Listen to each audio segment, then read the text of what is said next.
kepada putra-putranya, putra-putrinya yang mau menikah, siapkan payung, siapkan perlindungan untuk yang kehujanan. Artinya istrimu, anak-anakmu, wahai suami, wahai ayah, jangan sampai mencari perlindungan sendiri mereka. Payung ada di tangan kanan dan tangan kirimu, berikan yang sebagus-bagus payung.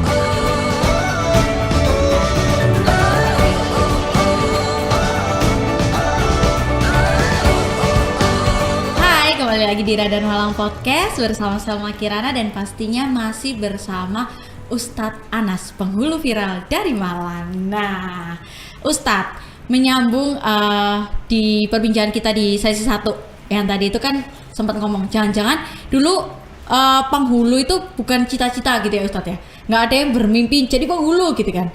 Jangan-jangan setelah adanya Ustadz terus penghulu viral sekarang di mana-mana ada Ustadz Anas penghulu viral. Jangan-jangan abis ini jadi cita-cita baru nih. Gimana menurut Ustadz? Kalau bisa abis ini anak kecil udah nggak zaman astronot gitu, udah nggak zaman Ustadz, YouTuber, selebgram gitu. Abis ini ada satu cita-cita baru, penghulu viral. Gimana menurut Ustadz Anas? Beberapa kali di pengajian pernah saya sampaikan itu. Ketika seorang guru bertanya kepada murid-muridnya siapa yang jadi dokter, beberapa siswanya angkat tangan. Jadi polisi, beberapa siswa angkat tangan. Tentara ada yang angkat tangan, pilot angkat tangan. Saya terus bertanya-tanya, kapan Bapak Ibu guru memberikan materi siapa menjadi penghulu gitu. Pernah itu saya sampaikan dalam pengajian apa jadi penghulu ini nggak bagus toh ya, sebab satu kecamatannya hanya boleh 1 atau 2 orang. Sangat minim sekali, dan tanpa penghulu kehidupan manusia insya Allah agak sedikit kurang lengkap, kan begitu. Tapi mengapa kok belum ada Bapak Ibu guru menanyakan siapa yang mau jadi penghulu? Artinya materi kepenghuluan, siapa penghulu dan lain-lain saya titip kepada Bapak Ibu guru, disampaikan kepada para siswa barangkali yang perlu kenal tentang itu gitu. Tapi bukan berarti terus tidak terkenalnya penghulu lantas kemudian kerja kita tidak bagus, tidak. Tetap, karena memang yang namanya kepenghuluan adalah pembinaan. Pembinaan kepada calon manten, penyuluhan kepada masyarakat. Nah, pembinaan dan penyuluhan ini tugas pokoknya dari seorang penghulu. Tidak apa-apa bila tidak terkenal, namun hari ini menjadi terkenal. Saya berterima kasihnya adalah kepada Kementerian Agama Kota Malang.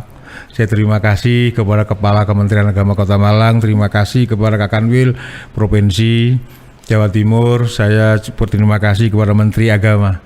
Yang paling tidak adalah memberikan kepercayaan kepada saya, Nasuji menjadi penghulu, salah satu penghulu di Indonesia gitu. Luar biasa sekali. Nih akhirnya terbuka nih penghulu. Akhirnya kan sekarang sorotannya semuanya itu ke penghulu gitu kan Ustadz. Tapi sebenarnya ada beratnya nggak Ustadz? Ketika dulu mungkin nggak ada yang melirik gitu ya, kasarannya nggak ada yang ngeliat nih gitu.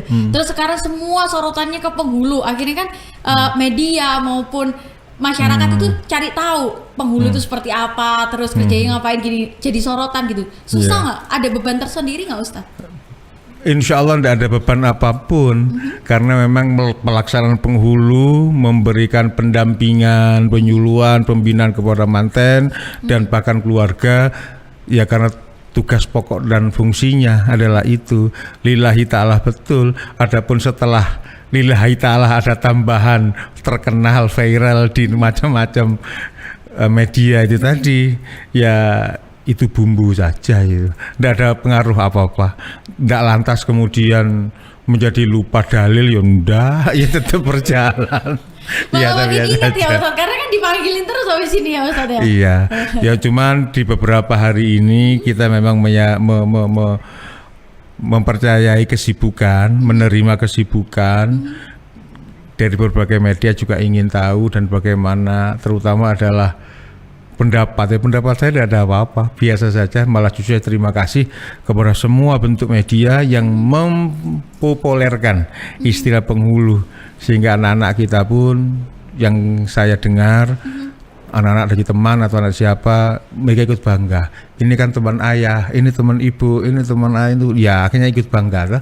Alhamdulillah saya senangnya di situ, sehingga menjadi lebih kenal dengan pembinaan akhirnya demi rumah tangga bahagianya kelak. Luar biasa sekali. Nggak cuma anaknya temennya Ustadz Anas, Malang pun udah bangga ini karena bisa memviralkan penghulu. Ya penghulu sekarang bisa istilahnya jadi artis di selevel artis dari Malang. Kalau Malang nggak bisa, luar biasa. Pasti masyarakat Malang bangga banget sama Ustadz Anas. Nah, Ustadz Anas berbicara menjadi seorang penghulu itu kan berarti mengantarkan dua sejoli untuk ke pernikahan.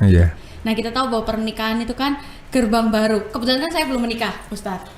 Gerbang baru gitu ya. Gerbang baru untuk dua insan memasuki babak yang baru, rumah tangga yang baru gitu. Nah, untuk seorang wanita kan menikah itu bisa dibilang akhir, bisa dibilang awal, Ustadz, karena dia harus rela meninggalkan keluarganya untuk ikut suaminya dan segala macam. Itu kan berarti peran keluarga itu sangat penting.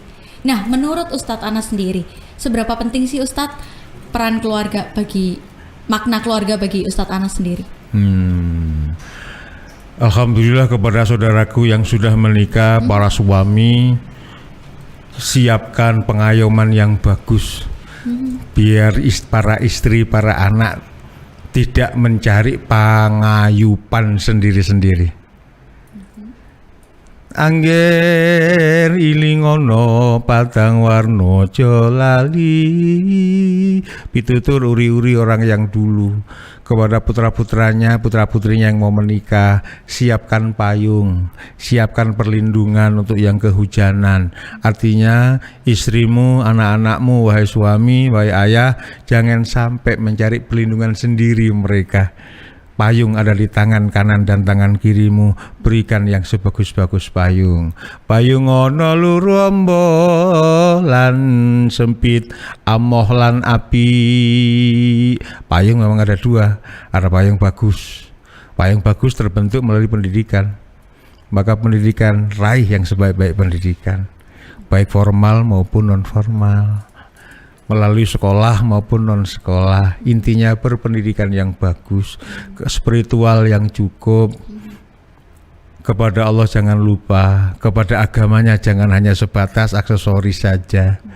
Kemudian psikososial, kenali lingkungan, kenali masyarakat. Setelah menikah otomatis harus lebih bagus dibanding dengan sebelum menikah. Mengapa begitu? Orang tua istri, orang tua suami, keluarga istri, keluarga suami itu adalah lingkungan yang baru. Maka psikososial kita harus lebih bagus. Bila kemarin hanya sebatas tegur sapa, tapi yang sekarang ditambah dengan lebih gemar bersilaturahim. Kan begitu.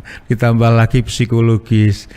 Seorang suami, seorang istri harus pandai menyimpan rasa untuk tidak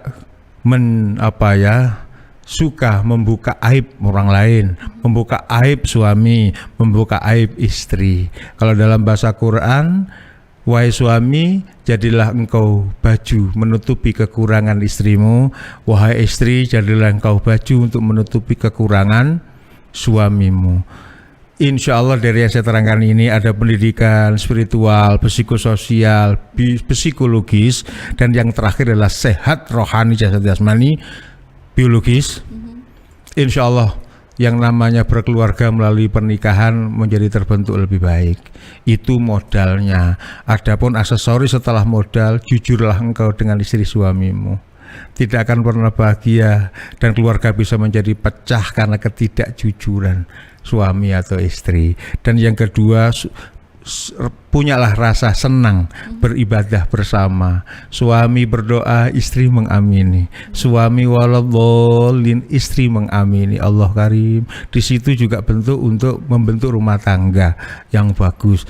Andai kitanya sholat sendiri-sendiri, zikir sendiri-sendiri, ada perasaan tidak percaya, sholatnya tidak diterima bersama-sama, modal awal hancurnya rumah tangga. Dan yang ketiga, jaga rumah tangga itu melalui dermawan, suka memberi. Istri memberi kepada keluarganya, suami pun tahu. Suami memberi keluarganya, istri pun tahu. Atau bersama-sama memberi kepada orang yang membutuhkan. Insya Allah dengan bersama-sama. Weono pangan wong kang luwe, kasih makan orang lapar secara bersama-sama bersedekah. Ini yang disebut dengan keluarga. suka memberi bersama-sama, saling menutup kekurangan bersama-sama, beribadah bersama-sama. Bila tak mampu kita lakukan itu, rumah tangga kita sedikit demi sedikit akan hancur. Naudzubillah min dzalik. Jangan saudaraku, ayo kepada saudaraku yang baru menikah atau yang sudah menikah atau yang akan menikah, bersama-sama. Saya pun juga berusaha untuk berupaya jujur, beribadah bersama, dan dermawan bersama, insya Allah. Makna keluarga yang begitu dalam dari Ustadz Anas, sederhana tapi nancep Ustadz. Kayaknya ini yang bikin viral itu ini, selain tadi pasti doa ibu ya Ustadz ya. Tapi celotehan Ustadz Anas ini loh, yang sebenarnya kalimatnya sederhana, cuma nancep aja gitu. Apalagi buat yang muda-mudi gitu, pasangan milenials yang menikah gitu Ustadz. Nah Ustadz, saya beberapa hari ini kan ngelihat profilnya Ustadz Anas, kita ngeliat nih berita-beritanya Ustadz Anas, video-videonya Ustadz Anas. Ustadz Anas selalu berbicara, memberikan pesan bahwa punya uang nak, anakku tuku kambing.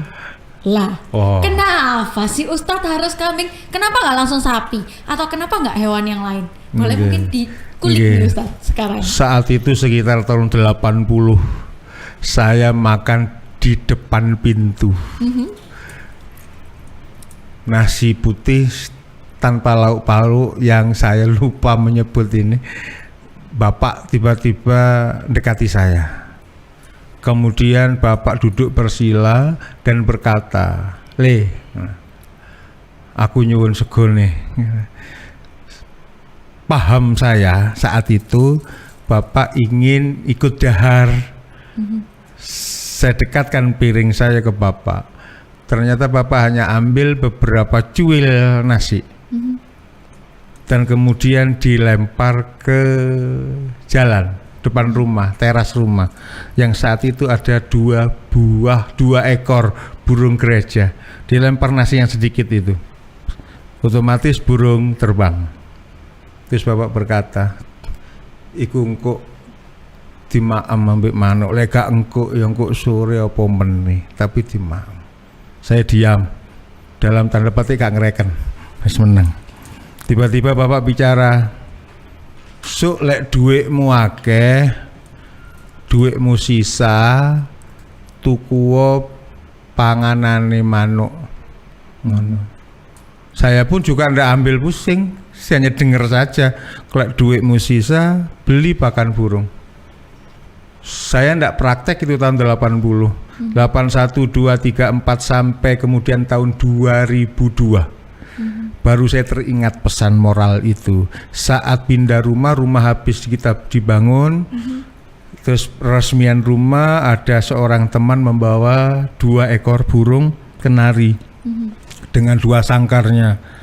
Terus bilang begini, "Ustadz, ini mudah-mudahan ada manfaatnya. Nanti kalau pakan ini sudah saya belikan pakan, kalau sudah habis nanti Ustadz beli sendiri." Saya jawab iya. Ketika pakan habis dan saya beli pakan, saya ingat pesan Bapak tahun 80. Berarti sekitar berapa tahun itu? 22 tahun silam. Saya ingat, "Le, lek duitmu akeh, duitmu sisa, tuku pakan manuk." Saya praktek betul. Beli pakan makanan untuk kenari, juga makanan yang umum. Akhirnya saya sebar dengan 1-2 genggam di atas genteng. Niat saya seperti yang Bapak lakukan, tuku pangan manuk. Apa hasilnya dari situ? Saya juga tidak mempunyai pikiran apa-apa. Tapi ketika saya bangun pesantren tahun 2019, berarti hari ini 2 tahun setengah.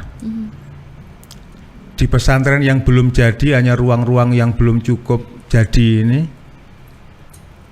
kenari, burung walet campur dengan seriti memenuhi pesantren. Subhanallah. Saya heran. Terus perkutut 8 pasang itu mesti berada di depan pintu pondok. 8 ekor. Setiap pagi bunyi rame-rame begitu. Terus saya mikir begini, saya jadi ingat Bapak lagi. Matur suwun Bapak, matur suwun. dengan ungkapan lek duitmu sisa tuku pakan manuk iki hasile. Walet dia didatangkan Allah begitu banyak di pondok. Saya sampai bingung, kamar-kamar santri penuh, kamar saya penuh, padahal banyak tukang, banyak aktivitas, tapi walet dia takut untuk masuk situ. Banyak orang mempunyai saran-saran, dibuatkan kolam yai, dibuatkan ini yai, lembab yai. Saya jawab ndak usah buatkan apa-apa. Mereka datang tanpa kolam, mereka datang tanpa lembab. Saya tak ikut-ikut saja ilmunya nelayan. Nelayan tidak pernah memberi makan tapi bisa panen setiap bulan atau setiap pekan sekali. Saya ikut itu. Allah yang mendatangkan, Allah pula yang memberi. Ini saya ambil intisari dari Bapak berpesan itu. Suatu ketika Bapak pesan, iki ya boleh. Yang dipegang adalah buku tabungan BRI saat itu. Sok lek duitmu akeh dilebokno bank. Iku iso enggak dadi pinter awake dhewe le. Begitu katanya. Saya berpikir-pikir itu masih sanawiyah kelas 2 insyaallah.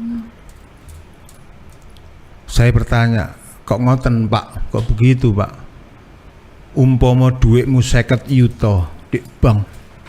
Sampean hanya diberi ganti buku sing ana tulisan 50 yuta, terus sampean guyu-guyu, iku pinter apa ora to le? Wong mek gur maca tulisan 50 yuta guyu-guyu sementara uangnya tidak sampean bawa, uangnya dibawa orang lain. Saya bertanya, bagaimana biar saya disebut orang pintar? Sampean ndak usah punya uang banyak, 1 juta wis cukup. Tuku wedhus. Setahun dirawat oleh orang yang mau merawat, itu iso dadi 2.500.000. Ambil 1 juta modalmu, sing 1.500.000 bagi loro, sampean karo sing ngingu 750-an, iku lek wedhuse siji, setahun wis oleh 750. Lek wedhusmu loro, lek wedhusmu telu, subhanallah, ungkapan itu ndak masuk di akal saya saat itu. Baru masuknya tahun 2009. Saat itu saya diangkat PNS, diterima menjadi PNS tahun 2008 di kantor Kementerian Agama Kabupaten Blitar. Saya menjadi seorang guru bahasa Arab, Al-Quran dan hadis di Sanawi Aliyah. Suatu ketika saya silaturahim ke rumah teman. Di situ ada beberapa ekor kambing. Saya tanyakan, Kang, wedhusmu kok banyak? Duduk wedhusku, itu wedhuse tonggo. Loh kok bisa begitu? Kok ndek sini? Diingu bapak. Loh bagaimana ceritanya kok diingu bapak? Wedhusnya ke sini, kambing ke sini seharga 1 juta. Setahun nanti bisa menjadi harga 2.500.000 bahkan lebih, maka dibagi hasil dari modal itu. Lek ngono aku titip, pertamanya begitu, saya titip 1, titip 2, hingga sampai punya saya hampir 100 sekian puluh, saya lupa. Kambing tahun 2017, 18, 19 itu ratusan kambing, titip ke sana kemari. Dan setelah cukup termasuk sapi, saya beli sapi 10 juta. Setahun kemudian menjadi 18 sampai 20 juta. Hal labanya dibagi 2 dengan yang memelihara. Dari ungkapan Bapak tahun 80 saya prakteknya tahun 2009 hingga sampai hari ini. Dan kemudian ambing sapi saya jual semua untuk saya belikan tanah dan saya bangun pondok pesantren di Selampar Rajon Jabung sekarang. Itu dari cara Bapak mengajari saya. Itu pula yang saya sebut matur suwun Bapak, tiada habisnya. Matur suwun Bapak, kongon makani manuk ternyata Allah datangkan walet yang juga bisa mendatangkan demi Mas untuk pesantren. Itu luar biasa sekali. Ini banyak hal yang ternyata ada filosofinya. Jadi Ustadz Anas nggak hanya sekedar menitipkan pesan terus ceramah selesai gitu, nggak, tapi dari kehidupan Ustadz Anas dulu ya Ustadz ya. Iya. Itu yang Ustadz bagi untuk rekan-rekan pengantin gitu ya Ustadz ya. Luar biasa sekali, cukup membuat saya merenung juga ya, jadi ingat orang tua Ustadz. Kira-kira papa mama dulu pernah ngomong apa ya yang kadang saya nggak mampu, ternyata siapa tahu itu bisikan Iya. gitu ya Ustadz ya. Bisikan. Jangan-jangan itu bisikan. Baik, seperti apa kelanjutannya, masih ingin tahu kan rahasia di balik viralnya seorang penghulu dari Malang. Oke, stay tune di Radar Malang Podcast.